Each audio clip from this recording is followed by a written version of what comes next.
গুরুবেদ আমি বুঝেছি ভাই।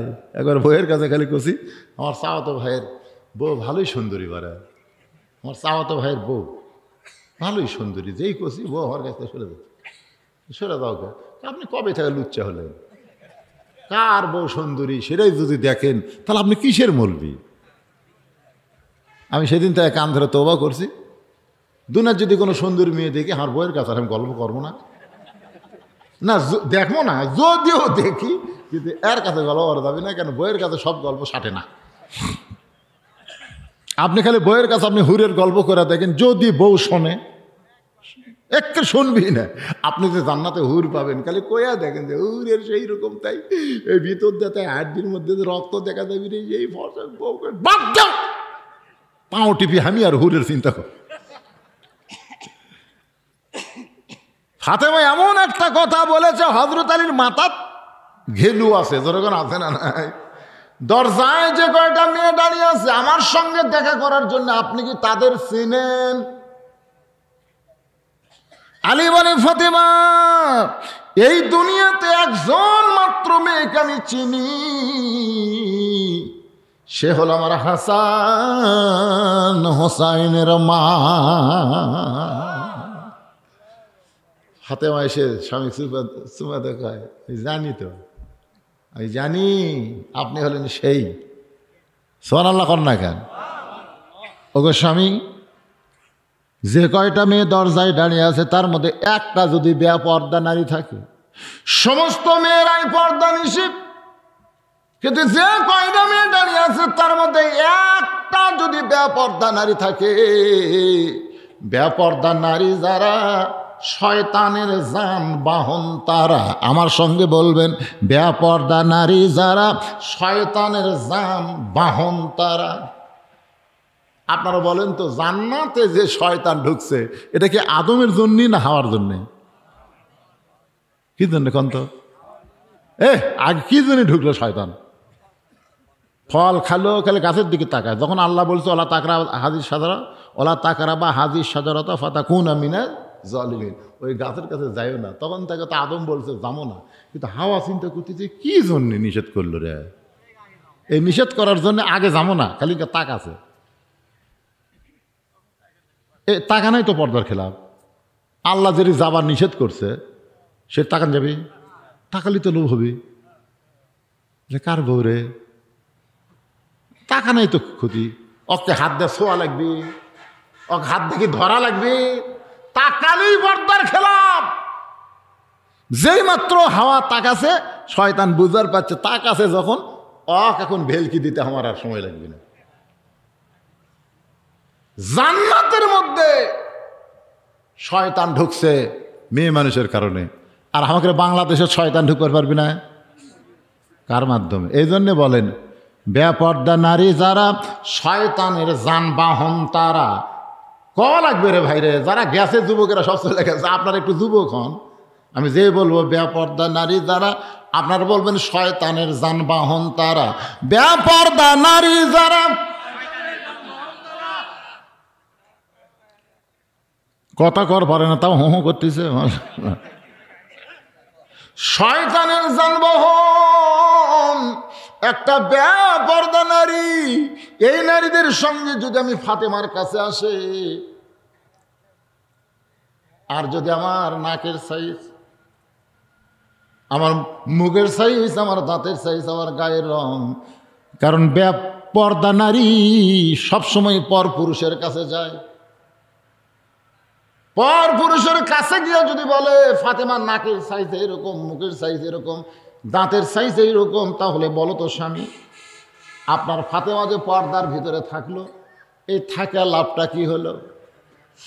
ফাতেমা যে পর্দার মধ্যে থাকলো, এই ফাতেমার চেহারা দেখার পরে যদি পর পুরুষের কাছে নারীরা রিলে করে দেয়, তাহলে পর্দার মধ্যে ফাতেমা থাকা কি লাভ হলো? কারণ ফাতেমা এমন পর্দা নিশি গো, গভীর রাত্রি মৃত্যুবরণ করেছে, গভীর রাত্রি কিন্তু তার দাফন হয়ে গেছে।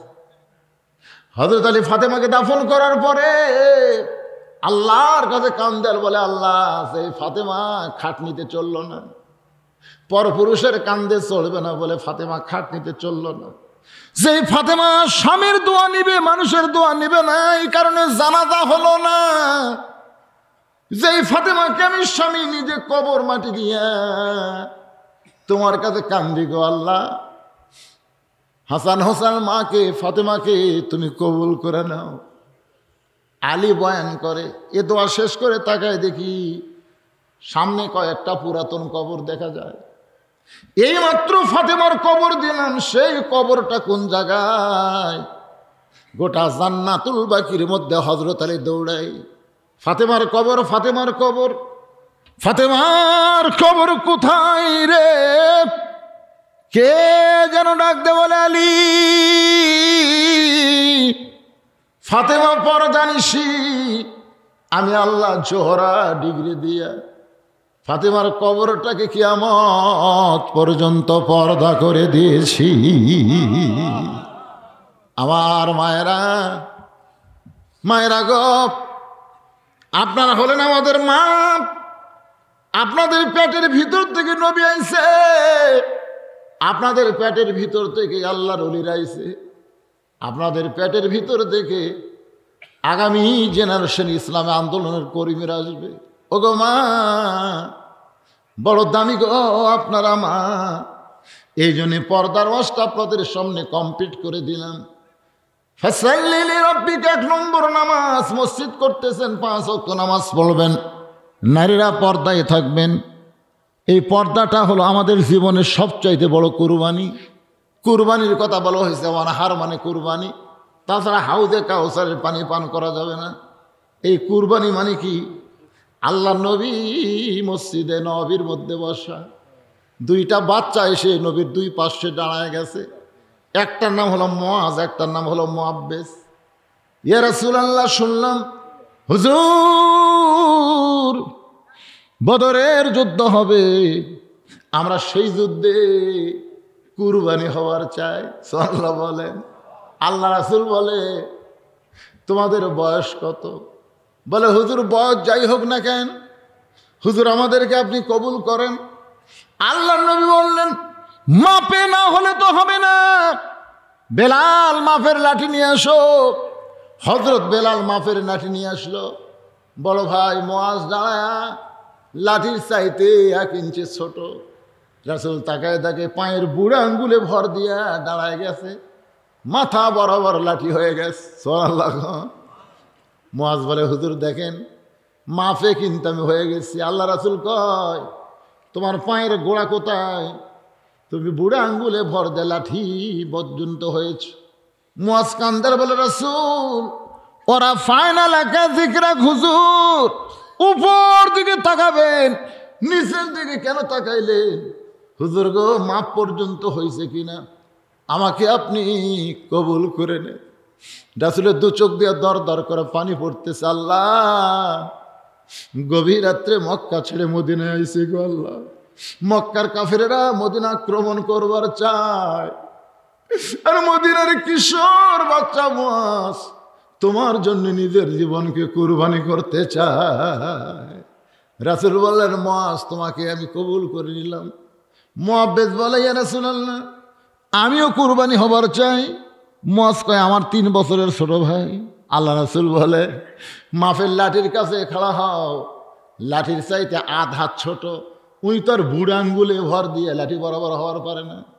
আল্লাহ রাসূল বলে মাপে না হলে তুমি হলে না, যাও বড় হও, সামনে আরো কুরবানির টাইম আছে।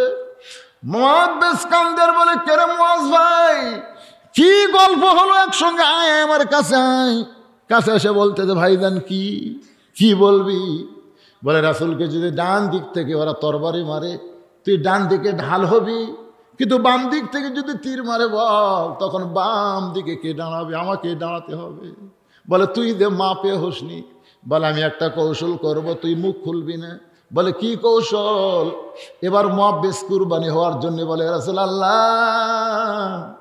আমার ভাই মুআজ লম্বায় বড় হওয়ার পারে, কিন্তু শক্তিতে আমার সঙ্গে পারে না, শক্তিতে বড় দুর্বল।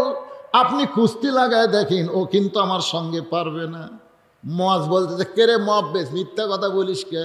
কই মিথ্যা সত্য কি নবীর সামনে প্রমাণ হবে আয়। এবার 2 ভাই কুস্তি লেগে গেছে।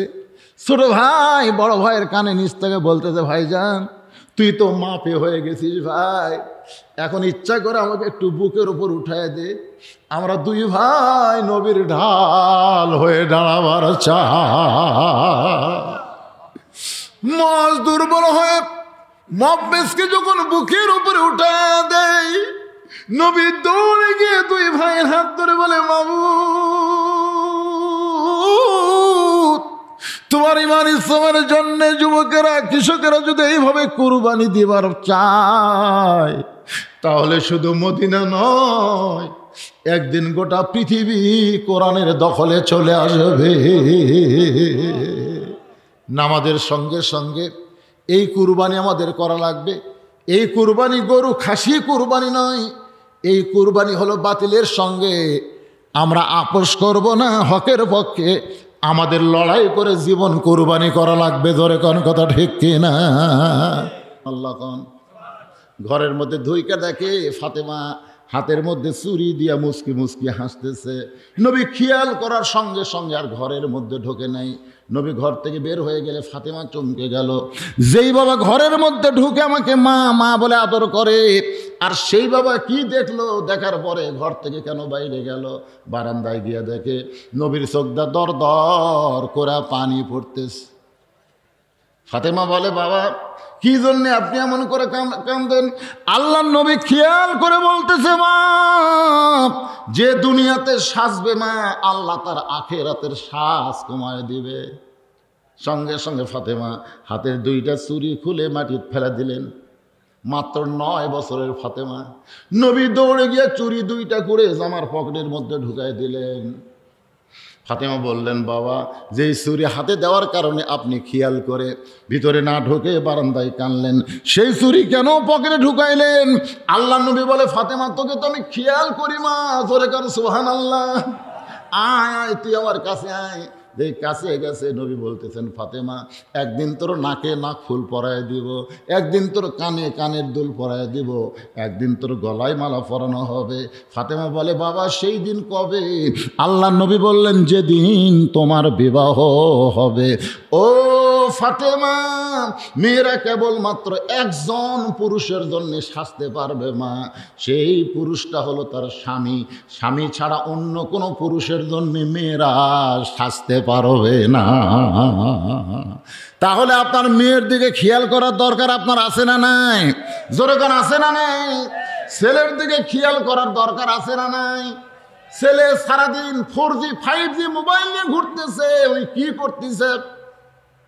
আপনি মনে করছেন আপনি বাবা জান্নাতে যাবেন? আল্লাহ কোরআনে বলেছেন, ওয়াকালাল্লাযীনা কাফারু রব্বানা আরিনাল্লাযাইনি আদাল্লানা মিনাল জিন্নি ওয়াল ইনসি নাজআলহুমা তাহতা আকদামিনা লিয়াকুনা মিনাল আসফালিন।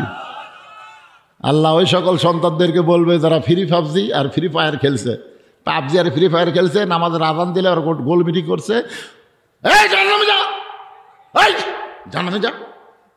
তখন ওরা বলবে, আল্লাহ আমাকে জান্নাত দেওয়ার আগে আমাকে বাপক ডাক দেন, বাপক ডাক দেন। আল্লাহ তখন ওই জাহান্নামী যুবকদের বাবু করে ডাকবে, এই শোন শোন শোন। তো বেটারা বলতেছে, আল্লাহ আমাকে বাপগুলো শুতে দেন, সুতান। আল্লাহ তখন বলে, সুত। তার সমস্ত বেটার বাপেরা সুতপি, বেটারা বলবে, আল্লাহ এখন একে মুখের ওপর পাও দিয়ে, মুখের উপর কার উপর? মুখের উপর পাও দিয়ে আমরা জাহান্নামত যাব। এই বাপের মুখ থাকতে আমাদেরকে দুনিয়াতে কিছুই বলেনি, না বলার কারণে আমরা খারাপ হয়ে গেছি। কোরআনের আয়াত। বাবা তুমি কি মনে করতেছ তুমি হজ করে হাজি হয়ে জান্নাতে যাবা, আর তোমার ছেলে আড়িয়ার মতন গোটা পাড়া ঘুরবি, তোমার মেয়ে বখনার মতন গোটা পাড়ার যুবকদের মন নষ্ট করবে? সন্তানের দিকে খেয়াল করার দরকার আছে না নাই? হযরত আলী কোরআন শরীফ পড়া বাদ দিয়ে হোসেন দিকে খেয়াল করবে, থাম থাম। হোসেন থেমে গেছে। আলী বলতেছে, বাইরে খেলাধুলা করতেছিলি ভালো কথা, কিন্তু ঘরের ভিতরে ঢুকে তোর মায়ের ঘরের দরজায় কেন? হুসাইন বলতেছে বাবা, বাহিরে কতগুলো মেয়ে মানুষ আমার মায়ের সঙ্গে একটু দেখা করবার চায়, আমার মা দেখা করার অনুমতি দিবে কিনা, সেই অনুমতি নেওয়ার জন্যে আমি মায়ের ঘরে ঢুকতেছি। হযরত আলী বলতেছেন তোর বয়স কত? তুই যে তোর মায়ের ঘরে ঢুকতেছিস, তোর বয়স কত? হুসাইন বলতেছে বাবা আমার বয়স কত আমি জানি না, আপনি ভালো জানেন। আলী বলতেছে এই জন্যই তো তোরে থামাইছি। জোরে কোন সুবহানাল্লাহ। এই জন্যই তোরে থামাইছি, কারণ বর্তমান তোর যে বয়স চলতেছে, এই বয়সে যখন তখন মায়ের ঘরে ঢুকতে পারবি না। তুই মায়ের ঘরে ঢুকতে গেলে তোর মায়ের অনুমতি লাগবে। দরজার মেয়েদের অনুমতি নেওয়ার আগে তুই তোর মায়ের ঘরে ঢুকতে পারবি কিনা তার অনুমতি আগে নেওয়া লাগবে। তুই দৌড়ে যায় দরজা খুলে ঢুকবি? সুবহানাল্লাহ কর না কেন? এখান থেকে কি প্রমাণ হলো? ছেলে যখন একটু বেশি বয়স হবে মায়ের ঘরে ঢুকতে গেলে মায়ের অনুমতি লাগবে। আবার মেয়ে যখন বড় হবে, বাবা যদি মেয়ের ঘরে ঢুকতে যায় তাহলে মেয়ের কিন্তু অনুমতি লাগবে। আল্লাহ আমাকে ছেলে দেয়নি। ভাইরে এই সোনার ভাইরা, তোরা গল্প বন্ধ করো তো।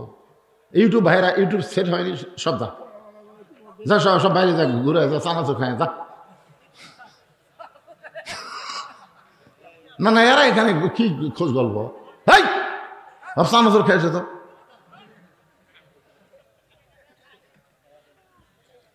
হ্যাঁ মনোযোগ দেখ, সেট হয়নি, এটা সেট হয়নি তো, সেট তো হয়ে গেছে, আর গল্প কি? একটু মনোযোগ দা কথাগুলো খেয়াল করবেন। বয়সের কথা খেয়াল করবেন। আল্লাহ আমাকে 3টা মেয়ে দিয়েছে, আমি কিন্তু 3টা মেয়ের বাপ। কয় মেয়ের বাপ? আমি কিন্তু ভাই আমি দোলনা কিনিনি। মেয়েরা ছোট বাচ্চা করে দোল দেওয়া হয় না ছোটবেলায়?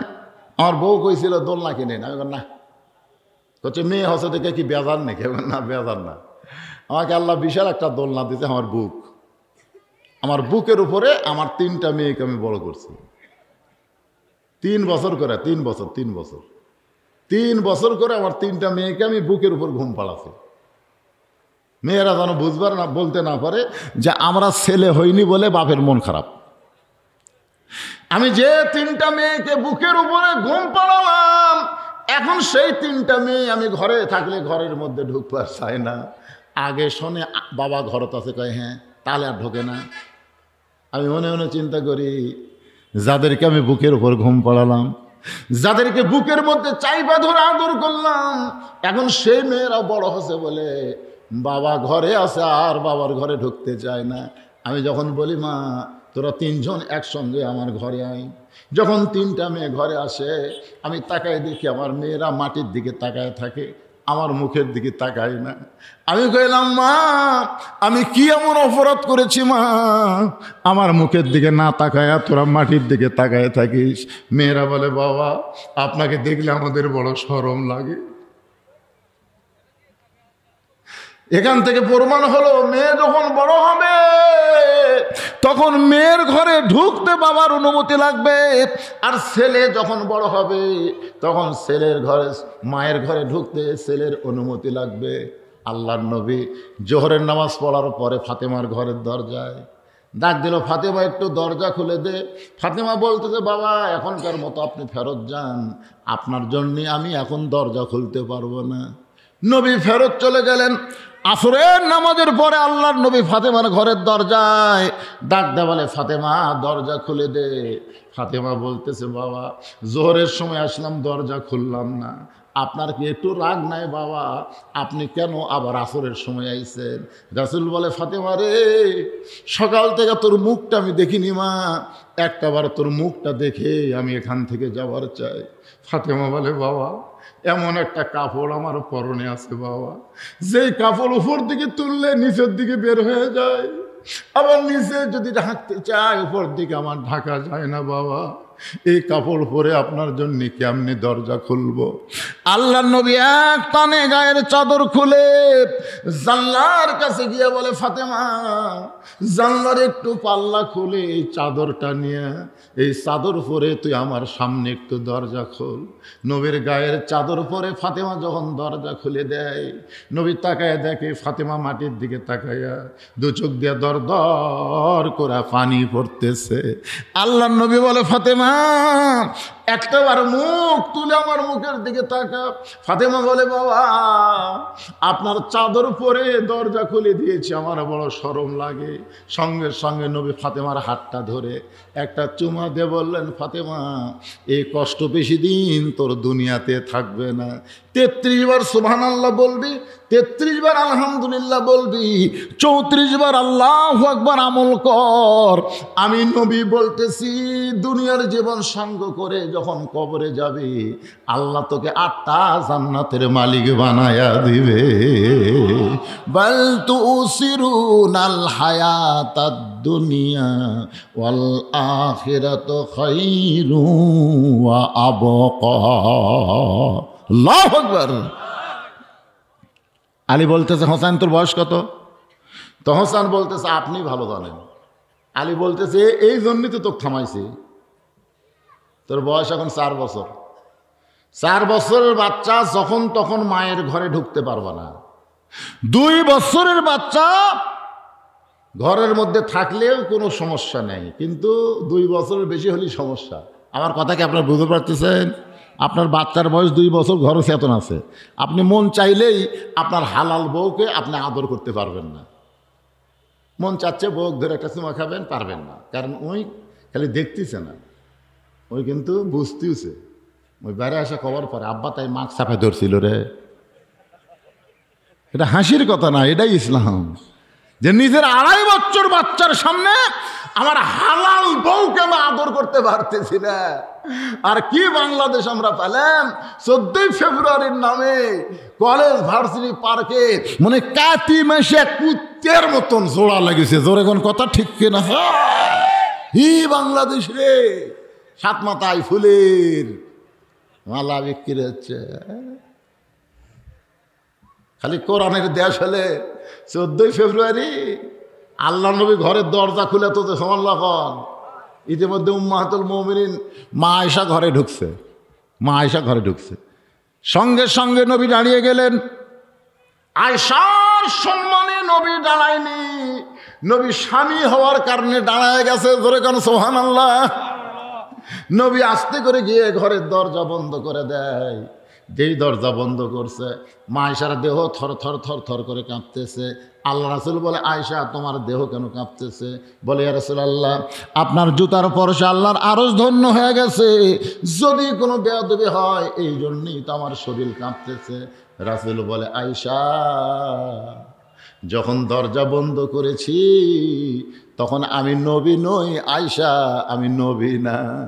একজন নবীর জুতার পরশে আল্লাহর আরশ ধন্য হয়েছে একজন নবীর। আয়েশা বলে, হুজুর আপনি তো সেই নবী। বলে, আমি সেই নবী ছিলাম যতক্ষণ দরজা খোলা ছিল, যখনই দরজা বন্ধ হয়ে গেছে আমি আর নবী নাই। আমি হলাম স্বামী আর তুমি আমার বিবি। আপনার মনে করতেছেন ওই তারিখ 14 ফেব্রুয়ারি। 14 ফেব্রুয়ারি মা আয়েশা দৌড়ে এসে নবীর বুকের মধ্যে মাথা ঢুকাই বললেন, আল্লাহ আল্লাহ, আমার নবী শুধু বিশ্ব নবী না, আমার নবী হলেন পৃথিবীর 1 নম্বর স্বামী। যেই কইছে 1 নম্বর স্বামী, সঙ্গে সঙ্গে নবী এই ডান হাতখানা মা আয়েশার পিঠের উপর দিয়ে একটা চাপ দিলেন। চাপ, পিঠের উপর একটা চাপ দিলেন। বউকে বুকের মধ্যে নিয়ে ডান হাতে একটা চাপ দেওয়া নবীর সুন্নত। সুবহানাল্লাহ না কেন? এটা কি আমি করতেছি না নবী করতেছে? তো সুবহানাল্লাহ কর না কেন? মা তাকুমুর রাসূলু ফাখুযুহু ওয়া মা নাহাকুম আনহু ফান্তাহু। আমার নবী যেটা করেছেন সেটা করা লাগবে রে। নিজের বুকের মধ্যে নিয়ে চাপ দেবেন, এইরকম বুকের মধ্যে নিয়ে বাম হাতে লয়, খবরদার বাম হাতে টান দেন না, ডান হাতে চাপ। যেই চাপ মারছে সঙ্গে সঙ্গে আল্লাহ জিব্রাইলকে ডাক দেয়, বলে জিব্রাইল আর দেরি করিস না রে, তাড়াতাড়ি নবীর কাছে কোরআনের আয়াত নিয়ে যা। জিব্রাইল বলতেছি, ইয়া আল্লাহ, আমি তো নবীর কাছে 24,000 বার গেছি। সুবহানাল্লাহ। এইভাবে তো কোনোদিন বলেন নাই। কি হচ্ছে? আল্লাহ ডাক দেয়া বলে, জিব্রাইল নবী ঘরের মধ্যে যে আমল করতেছে এ আমলের কারণে আমি আল্লাহর আরশ পর্যন্ত খুশি হয়ে গেছে। নবী ঘরের মধ্যে কি আমল করতেছে? নামাজ পড়িচ্ছে, সেজদাত আছে, কোরআন শরীফ পড়তেছে, আল্লাহর আরশ খুশি হয়ে গেছে। নিজের বুকের মধ্যে নিলে আল্লাহর আরশ খুশি হয়। জানলা খুলে থুয়া না বন্ধ করে? এ কথা করে না, খুলে না বন্ধ করে? নিজের বুকের মধ্যে নিচ্ছে, তাও দরজা বন্ধ। আর এই শালারা বিয়েই করেনি, ফাঁকা জাকাত। ফেরেশতা জিবরাইল সঙ্গে সঙ্গে সে নবীরে সালাম দেয়, আসসালামু আলাইকা ইয়া রাসূলুল্লাহ। নবী ও সালামের উত্তর দেয়। আয়েশা বলে, হুজুর আমি আপনার বুকের মধ্যে জান্নাতের শান্তি পাচ্ছি। সুবহানাল্লাহ। এই সময় কি আপনাকে সালাম দিল? বলে জিবরাইল। বলি এখন জিবরাইল আসার টাইম হলো। আল্লাহ নবী বলে, আয়েশা নবী জিবরাইল ইচ্ছা মতো কোনোদিন আসে না, আল্লাহ হুকুম করেছে। ও জিবরাইল খবর কি? জিবরাইল বলে, হুজুর ঘরের মধ্যে যে আমল করতেছেন এই আমল করার কারণে আল্লাহ খুশি হয়ে গেছে।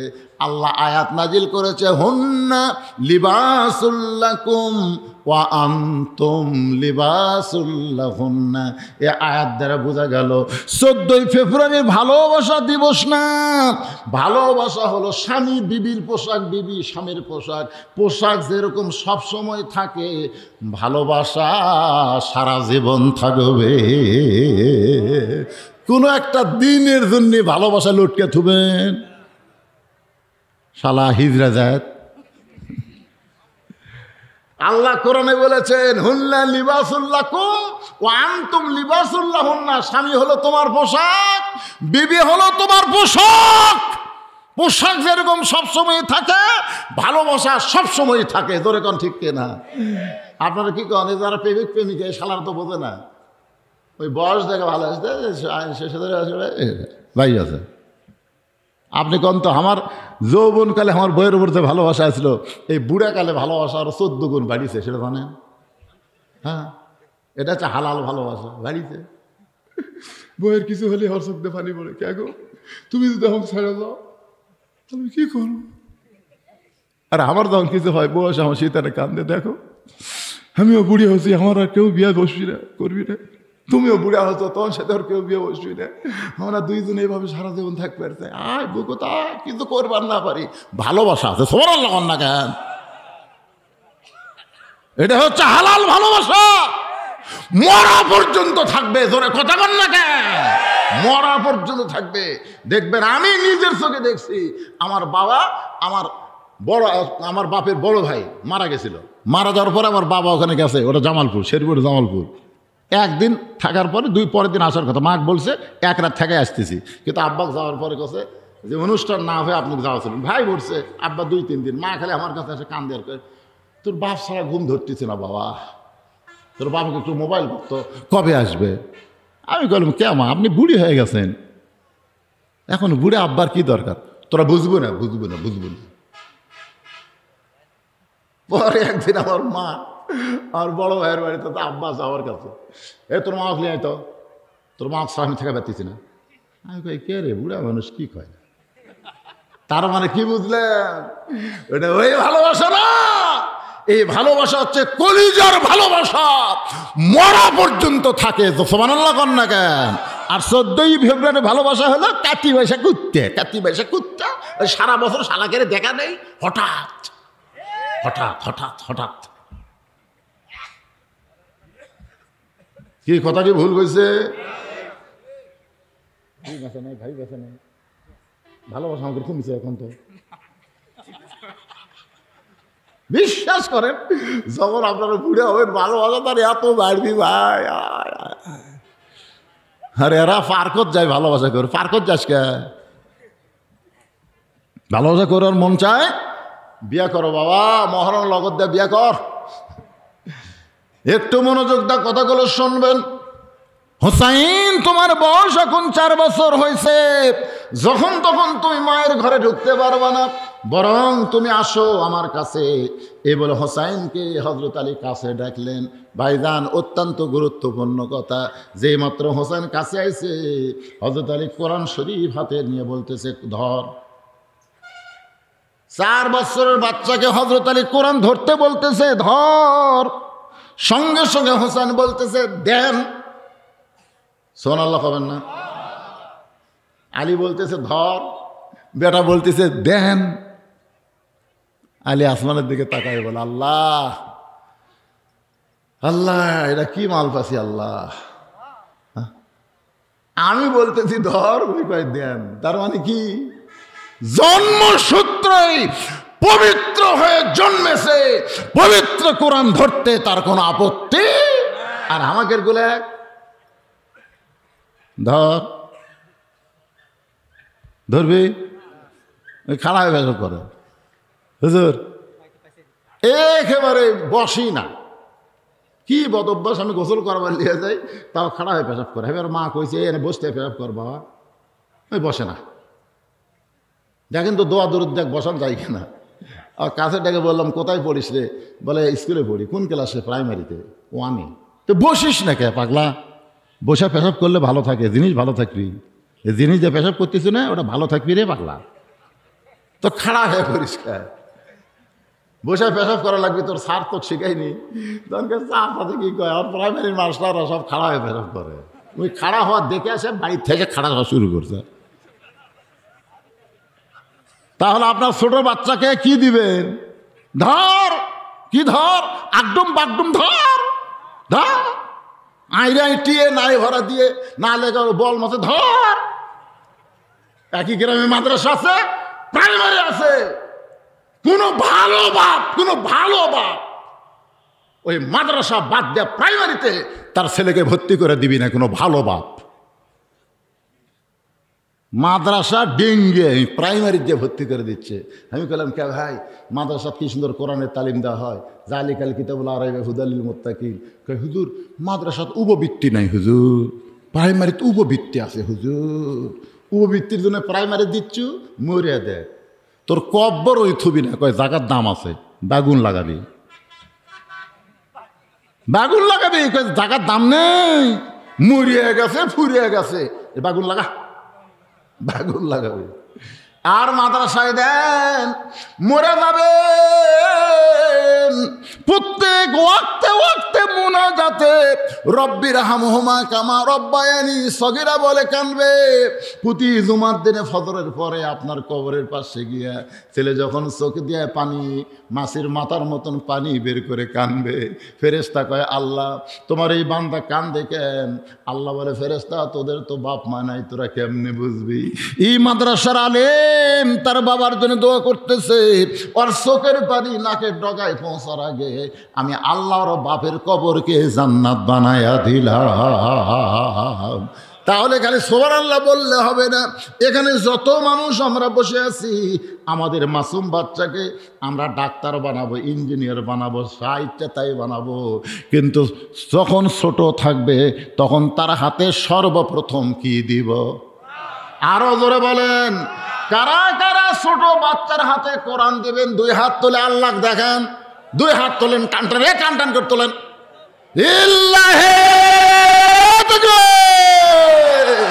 হাত নামান। এখন অনেকে চিন্তা করতেছে, যেরকম আমার বাচ্চারা সব বড় হয়ে গেছে, আমার বাচ্চারা বড় হয়ে গেছে, তে আমার এখন বাচ্চার হাতে কেমনে দেব?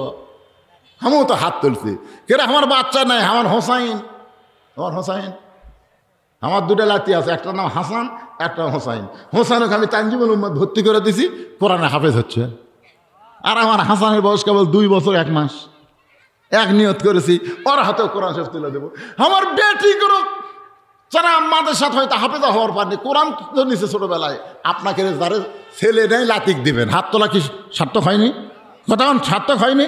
ভাইজান একটু মনোযোগ দিয়ে শোনেন। সামনে ভালো দিন আসবে যদি সন্তানের হাতে কোরআন শরীফ তুলে দিবার পারি। হযরত আলী হোসেনের হাতে কোরআন শরীফ দিয়ে এবার ফাতেমার ঘরের দরজায় আমার মায়েরা যারা আজকে ওয়াজ শুনবার চাইছে, মায়েরা বলে হুজুর আসে দিনের বেলা সামান্য ওয়াজ করে চলে যায়, মাগরিবের পরে ওয়াজ শুরু করতে ওয়াজ শেষ হয়ে যায়। আজকে সেই মায়েদের প্রাণ ভরা দুটো কথা বলতেছি, আপনারা কি বেজার হচ্ছেন? এখন বলেন তো, মেয়ে বড় হলে বাবা মেয়ের ঘরে ঢুকতে অনুমতি লাগে? লাগে লাগে লাগে। মেয়ে বড় হলে বাবা মেয়ের ঘরে ঢুকতে কি লাগে? অনুমতি লাগে। আর ছেলে বড় হলে মায়ের ঘরে ঢুকতে কি লাগে? কিন্তু স্বামী যদি বইয়ের ঘরে ঢোকে তাহলে অনুমতি জোরে কোন লাগে? তাহলে হযরত আলী ফাতেমার ঘরে ঢুকতেছে, কোনো অনুমতি লাগতেছে না। অনুমতি ছাড়াই দরজা খোলে, তাকায় দেখে ফাতেমা ওই ঘরের ভিতরে অন্দরমহলে বাম হাতে জাঁতা ঘুরায় আর ডান হাতে আল্লাহর কোরআন তেলাওয়াত করতেছে। এই দৃশ্য, একটু দৃশ্যটা দেখেন। বাম হাতে ফাতেমা জাঁতা ঘুরাচ্ছে আর ডান হাতে আল্লাহর কোরআন তেলাওয়াত করতেছে। হযরত আলী এই দৃশ্য দেখার পরে চোখের পানি বের করে মনে মনে বলে, মাবুদ, আমার ঘরে খাট নাই, পালং নাই, আমার ঘরে টাকা নাই, পয়সা নাই, কিন্তু ভাগ্য গুণে এমন একটা বউ পাইছে আল্লাহ, যে বউটা ঘরে আসার পরে আমার দুনিয়ার ঘর যেন জান্নাত হয়ে গেছে। সুবহানাল্লাহ। আর আমরা ঘর যা কি দেখতেছি, আমাকে ঘুলে খালি রিমোট কন্ট্রোল টিপতেছে। স্টার জলসা শেষ হচ্ছে, জি বাংলা দেখতেছে। কিরে এই মায়েরা, পর্দার অন্তরে বসে শুনতেছেন, খাতুনে জান্নাত ফাতেমার সঙ্গে যদি জান্নাতে যাবার চান, খালি তো পর্দার ওয়াজ শুনবার চান, ওয়াজ শোনা কাম হবে না, ফাতেমার মতো চরিত্র হওয়া লাগবে। জোরে কোন কথা ঠিক কিনা? বাম হাতে জাঁতা ঘুরায়, ডান হাতে আল্লাহর কোরআন তেলাওয়াত করতেছে। এ দৃশ্য দেখার পরে হযরত আলী জবান ফসকা বের হয়ে গেছে। আসলে বলবার চাইনি, জবান ফসকা হঠাৎ বের হয়ে গেছে। রব্বানা পড়েন, রব্বানা আতিনা ফিদ দুনিয়া হাসানাতাও ওয়া ফিল আখিরাতি হাসানা ওয়া কিনা আযাবান্নার। সঙ্গে সঙ্গে ফাতেমা জাঁতা ঘুরান বন্ধ। সঙ্গে সঙ্গে ফাতেমা কি ঘুরান বন্ধ? জাঁতা ঘুরান বন্ধ, কোরআন তেলাওয়াত বন্ধ। জাঁতা ঘুরানো বন্ধ করছে, কোরআন তেলাওয়াত বন্ধ করে বুড়া আঙ্গুলে ভর দিয়ে, একটু মনোযোগ দিয়ে শুনবেন, ফাতেমা বুড়া আঙ্গুলে ভর দিয়া স্বামীর কপালে একটা চুমা খাইছে। হযরত আলী বলতেছে, ফাতেমা জাঁতা ঘুরাইতেছো, কোরআন তেলাওয়াত করতেছো, সেইগুলা কাম বাদ দিয়ে তুমি দরজায় এসে আমার কপালে চুমা দিলে কেন? ফাতেমা বলে, স্বামী গো, আল্লাহর নবী বলেছেন, স্বামী যখন বিবির কাছে আসবে তখন বিবির দুনিয়ার সমস্ত কাজ কাম হারাম হয়ে যাবে, একটা মাত্র কাজই হলো স্বামীর মনকে খুশি করে দেওয়া। সুবহানাল্লাহ, কত কষ্ট হচ্ছে, কেন আমরা যে পাইনি, যে সুবহানাল্লাহ কি জন্য পাচ্ছেন? আল্লাহ রাসূল বলেছে, মেয়েরাই নফল নামাজের নিয়ত করছো, 4 রাকাত নফল, 2 রাকাত নফলের নিয়ত করছে, 1 রাকাত হচ্ছে আর 1 রাকাত এখনো বাকি আছে। এমন সময় স্বামী যদি তোমাকে ডাকে, রহিমা, নামাজ বাদ দে, স্বামীর ডাকে উত্তর দেওয়া লাগবে, নামাজ বাদ। কিসের তোর নফল রে? তোর ফরজ তোর ডাকতেছে। শুধু আল্লাহর ফরজ ইবাদত ছাড়া, আল্লাহর ফরজ ইবাদত ছাড়া যদি ফরজ নামাজের নিয়ত করে, তখন স্বামী ডাকলে উত্তর দিবার পারবে না। নামাজ শেষ করে মোনাজাতও করা যাবে না, যায় স্বামী বলা লাগবে, নামাজ ধরছিলাম জোহরের, এই জন্য আপনার ডাকে উত্তর দিবার পারিনি, মাফ করে দেন। স্বামী কবি, আল্লাহর এটা কি রে? দুপুরবেলা শীতের রাত, মাঘ মাস দিন, গোসল করা খুব কষ্ট হয় শীতের দিনে। দুপুরবেলা বলতেছে, আসো গো, গোসল আগে একটু খেলা করি। খেলা করি বোঝেন না? খেলা বোঝেন না, সাথে বলতেছি, মাজাত বল নাই, 2 জন মাজা ধরে থাকে, আর একজন ডাকে খেলা হবি, খেলা কিন্তু খেলবে গেলে মাজাত বল লাগবে না। বউ বলতেছে, না গো, খেলা করা যাবি না। কি জন্য যাবি না? আমি রোজা আছি। স্বামী কয়, এটা কিসের রোজা? এটা নফল রোজা, আমি থাকি। আয় আয় আয় আয় রে। এ মায়েরা শোনেন, স্বামীর হুকুম ছাড়া কোনো নফল রোজা করা যাবে? জোরে কোন যাবে? যাবে না।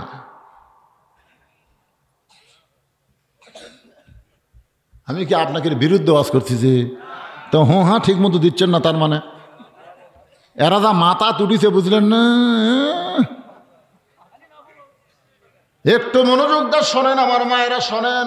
ফাতেমা বলতেছে, স্বামী গো, আল্লাহ রাসূল বলেছেন তুমি দুনিয়ার যতই কাজ কামে লিপ্ত থাকো, কোনো কাজ কাম তোমার করা যাবে না। স্বামী দরজায় আসার সঙ্গে সঙ্গে স্বামীর মনকে খুশি করা লাগবে।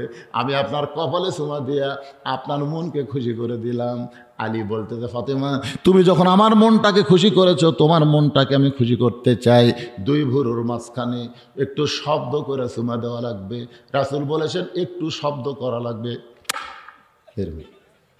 এই যে বইয়ের যে ভুরু নাই, ভুরু, এই দুই ভুরুর মাঝখানে আল্লাহ নবী বলেছেন স্বামী যখন বিবির দুই ভুরুর মাঝখানে একটা চুমা দিবে, তার আমল নামায় আল্লাহ তাআলা খুশি হয়ে একটা ওমরা হজের সওয়াব দিবে।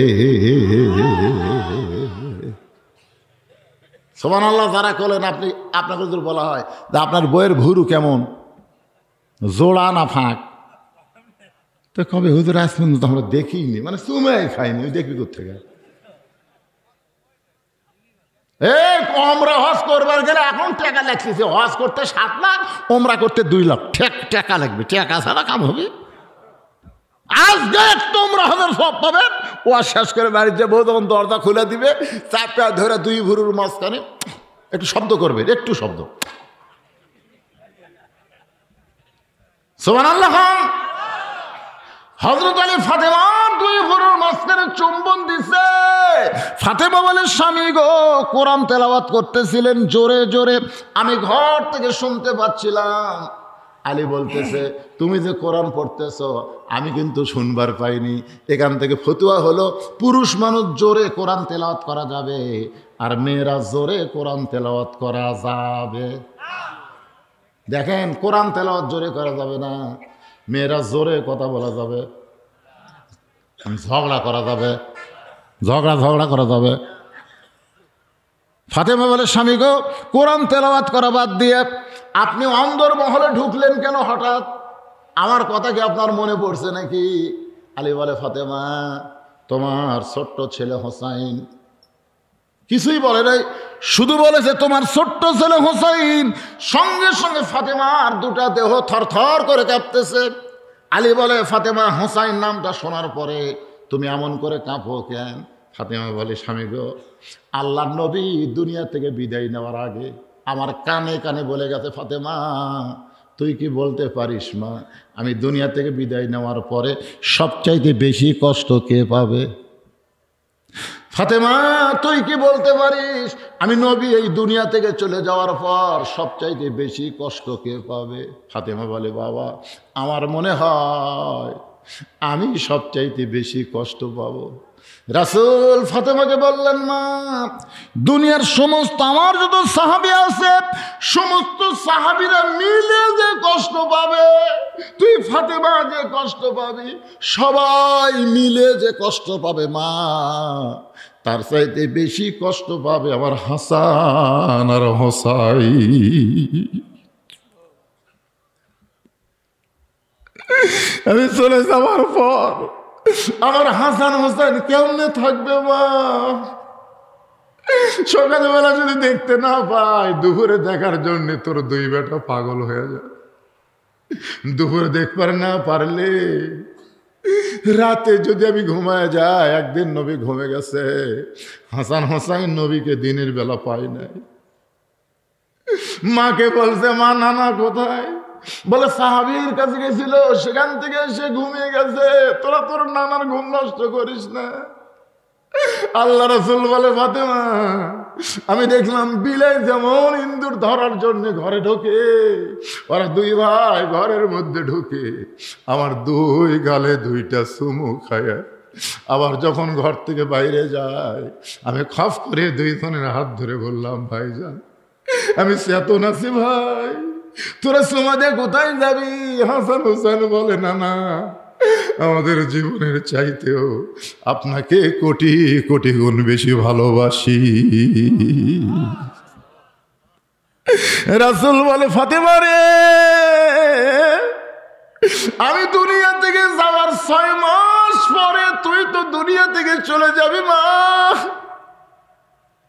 আমার হাসান হোসেনকে কে দেখাশোনা করবে?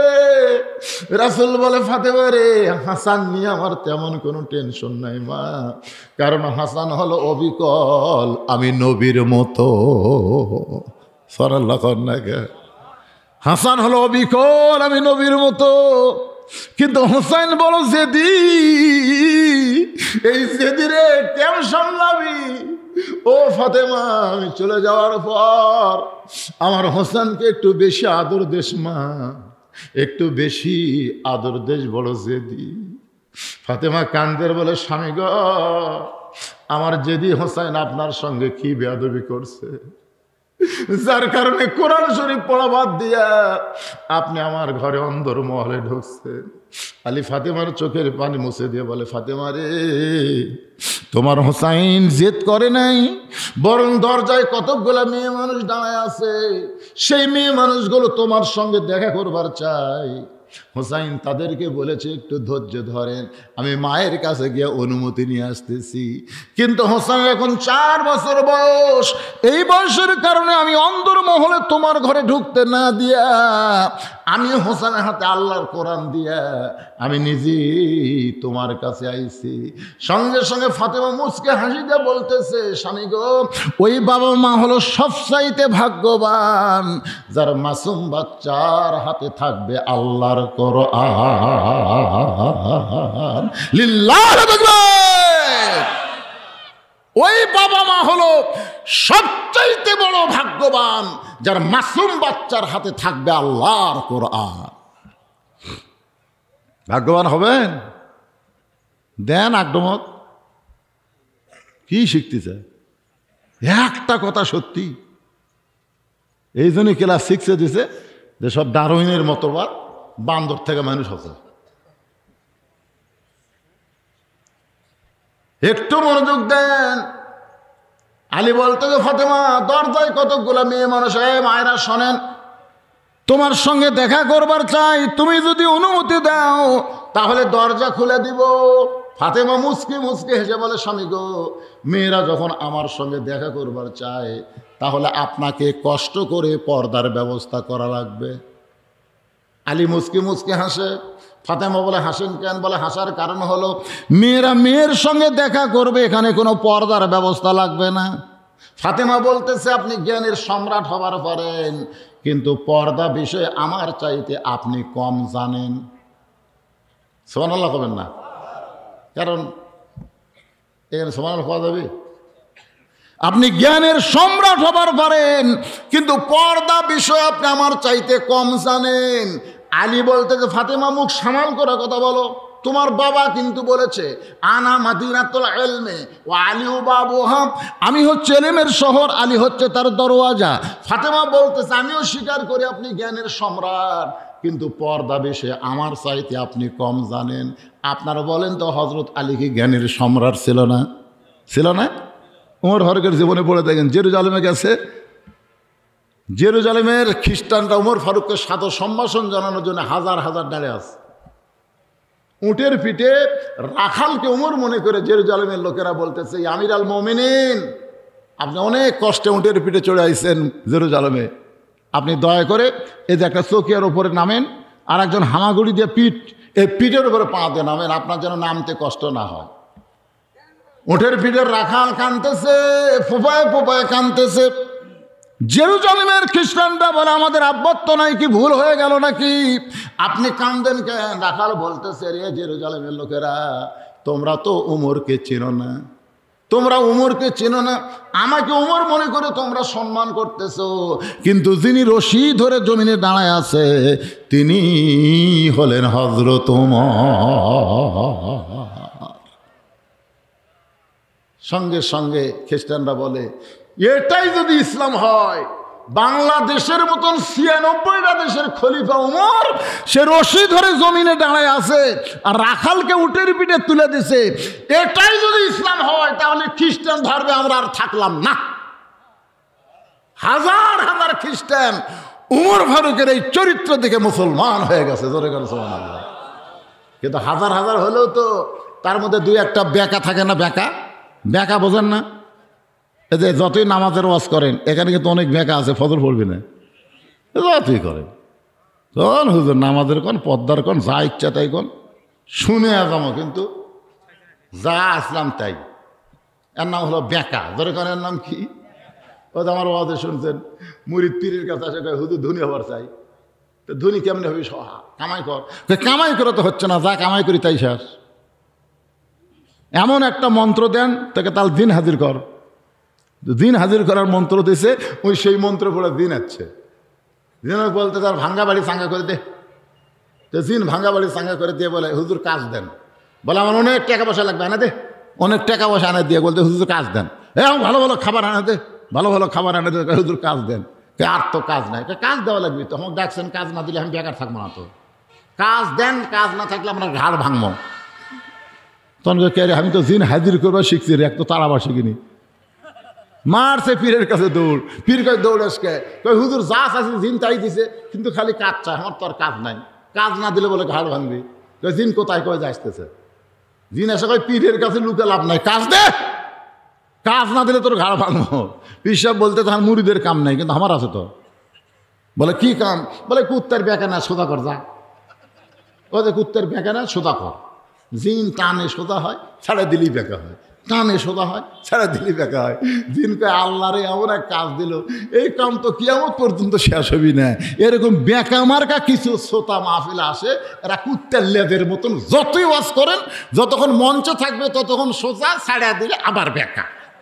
এরকম বেঁকা থাকে কি থাকে না? ধরে কোন ওই বেঁকা মারছে দৌড় পাদ্রির কাছে। ধরে কোন কার কাছে? পাদ্রির কাছে গিয়ে বলতেছে, ও খ্রিস্টান যাজক পাদ্রি, তোমার সব খ্রিস্টান উমরের আদর্শ থেকে মুসলমান হয়ে গেছে। যারা সাদর সম্ভাষণ জানাবার গেছে, কি যেন দেখালো, উমর মুসলমান হয়ে গেছে। পাদ্রি দৌড়ে এসে বলে, ওমর আমিও মুসলমান হবার চাই। উমর বলে, আলহামদুলিল্লাহ, আপনি হলেন খ্রিস্টানদের পীর সাহেব, আপনি যদি মুসলমান হন তাহলে তার কোনো টেনশন নাই। পাদ্রি বলতেছে, আমার 4টা প্রশ্নের উত্তর দিলে আমি মুসলমান হব। ওমর ফারুক বলে, কি প্রশ্ন ভাই? বলে 1 নম্বর প্রশ্ন হলো, একই সঙ্গে 2 ভাই জন্মগ্রহণ করেছে, আবার বহু বছর পরে একই সঙ্গে 2 ভাই মৃত্যুবরণ করেছে, কিন্তু এক ভাইয়ের চাইতে 100 বছরের বড়। এই 2 ভাইয়ের নাম বলা লাগবে। একই সঙ্গে জন্মগ্রহণ করছে, আবার বহু বছর পরে একই সঙ্গে 2 ভাই মারা গেছে, কিন্তু এক ভাইয়ের চাইতে 100 বছরের বড়। এই 2 ভাইয়ের নাম বলা লাগবে। আমার 2 নম্বর প্রশ্ন হলো, পৃথিবীর এমন কোন জায়গা সূর্যের আলো একবার পড়েছে, কিয়ামত পর্যন্ত আর সূর্যের আলো পড়বে না, ওই জায়গার নাম বলতে হবে। আমার 3 নম্বর প্রশ্ন হলো, পৃথিবীর এমন কোন কবর জীবিত, কবরের ভিতরে লাশটাও জীবিত, কবর এবং লাশের নাম বলতে হবে। আমার 4 নম্বর প্রশ্ন হলো, পৃথিবীর এমন কোন কারাগার কয়েদি নিঃশ্বাস নেবার পারে না, এরপরে জীবিত থাকে। ওমর কান্দের বলে, পাদ্রী ভাই, এমন প্রশ্নই আমি জীবনে শুনি নাই, তাহলে উত্তর দিব কোত্থেকে? পাদ্রী বলতেছে, এরা বোকা শোকা মূর্খ থেকে মুসলমান হসে, কিন্তু আমি পাদ্রী মুসলমান হতে পারলাম না। ওমর ফারুক তখন জেরুজালেম থেকে মদিনায় আইলেন। হযরত আলী দেখা করতে গিয়ে বললেন, উমর ফারুক যখন মদিনার খলিফা ছিলেন, হযরত আলী তখন ছিলেন শিক্ষামন্ত্রী। জোরে কোন কি মন্ত্রী? আরো জোরে কোন কি মন্ত্রী? শিক্ষামন্ত্রী।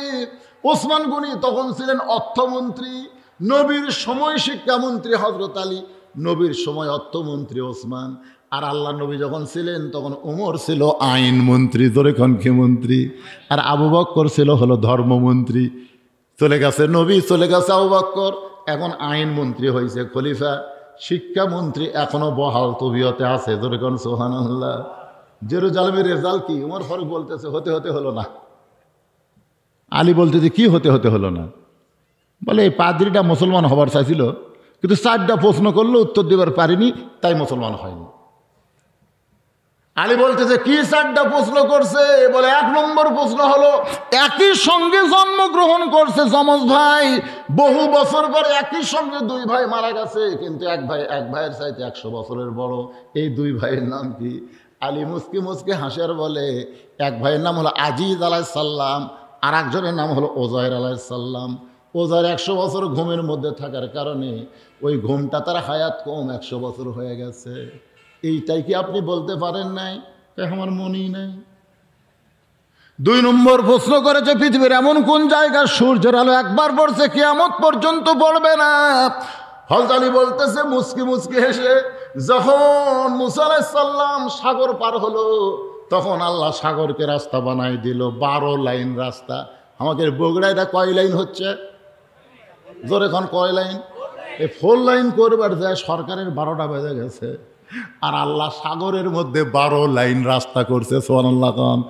12 লেন যখন রাস্তা করে দিয়েছে মুসা নবীর জন্যে, তখন ওই যে সূর্যের আলো সাগরের তলে পড়ে গেছে।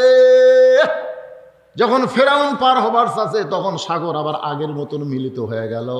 ওই যে সূর্যের আলো একবার পড়লো, কিয়ামত পর্যন্ত আর কোনোদিন পড়বে না।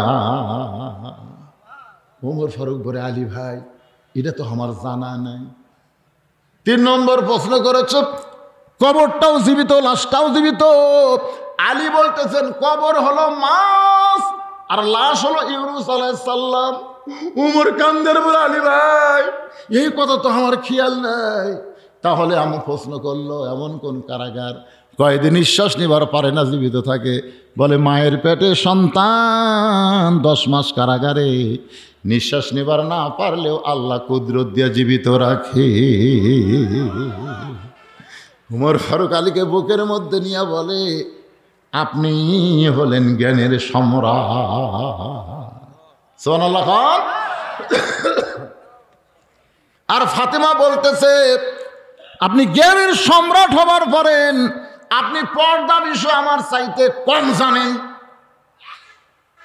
আলী বলতেছে ঠিক আছে ঠিক আছে, তুমি হলা বক্তা আমি হলাম শ্রোতা, দেখি তো তুমি পর্দা বিষয় আমার চাইতে কি বেশি জানো আমি শুনবার চাই।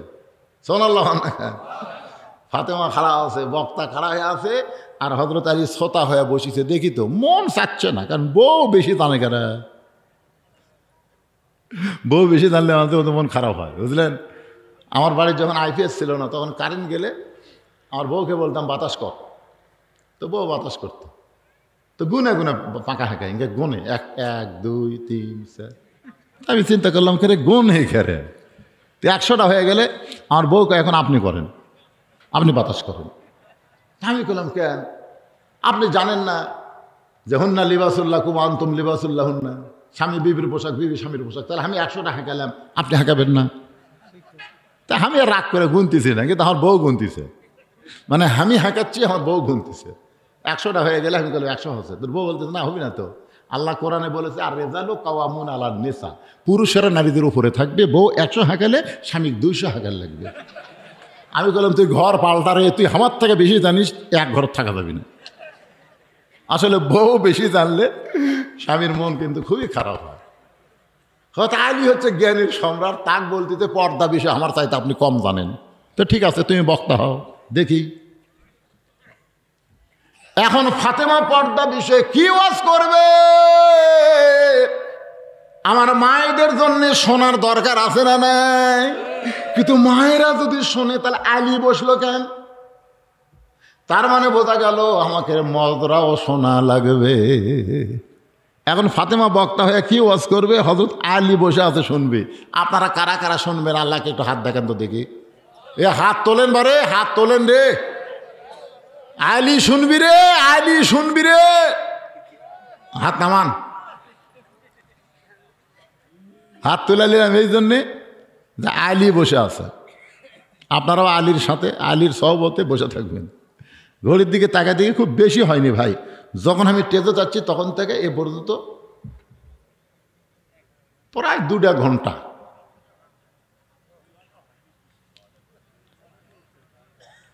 এরা বুঝবার পারতেছে না কটা সময় উঠছি, তো এখন বাঁচতেছে কটা, ঘড়ির দিকে তাকা কিন্তু কটা বাজা? হ্যাঁ তো 11:15 বাজে, 9টা থেকে 11:15 কয়টা হয় রে? তো 2.25 ঘন্টা হবে, তো ওয়াজ হয়নি, আরো 1 ঘন্টা হবে, তা কি আছে? আজকে কি আমার এর পরে ওয়াজ আছে তাই না? শোনেন, এখনকার বক্তারা শোনেন, এই কথাটা শোনেন। এই বাবা হুজুর আপনি গেলে সব বরকত শেষ। এখনকার বক্তারা কি জানেন, শ্রোতারাও খুব বোকা হয়ে গেছে। মাগরিব 6টার থেকে 8টা পর্যন্ত আমি ওয়াজ করছি। 6টার থেকে 8টা হলে কয় ঘন্টা হয়? 2 ঘন্টা হয়। ওয়াজ করে মোনাজাত করে দিন, লোকজন যাচ্ছে আর করছে, টেকা মারে গেল। এটা একটা ওয়াজ হলো, উঠলো আর নামলো। কেরে উঠলো আর নামলো না, 2 ঘন্টা হলো। অথচ বক্তা 10টার সময় উঠে 12টা পর্যন্ত ওয়াজ করলো। শ্রোতারা যাচ্ছে আর করছে, হুজুর দেখছো 12টা পর্যন্ত ওয়াজ করলো রে, 12টা পর্যন্ত করলো রে। কেরে উঠছে কয়টায় রে? তো 10টায় উঠে 12টা যা হয়, 6টায় উঠে 8টা তাই হয়, একই হয়। আজকে যদি আমার 10টা তুলে দিত, 12টায় মোনাজাত করলে জনগণ হুজুর দেখছো 12টা পর্যন্ত ওয়াজ করছে রে, 2 ঘন্টা আওয়াজ হতো। এখন 2.25 ঘন্টা অত পাগলা, আর 1 ঘন্টা আওয়াজ হবে। আমি হাত তুলে নিয়েছি এই জন্যই, মসজিদ দোতলা করবি।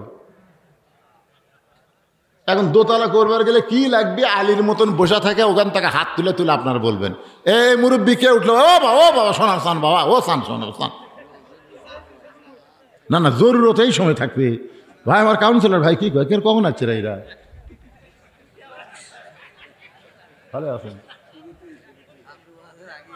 ওয়াজের আগে আছে বলছিলেন গুড়ি। হ্যাঁ সুবহানাল্লাহ। কে ভাই আপনার লগত নেবেন না বাকি নেবেন, কোনটা নেবেন? কোন উভয় নেবেন? আল্লাহর ঘর মসজিদ দোতলা করার জন্য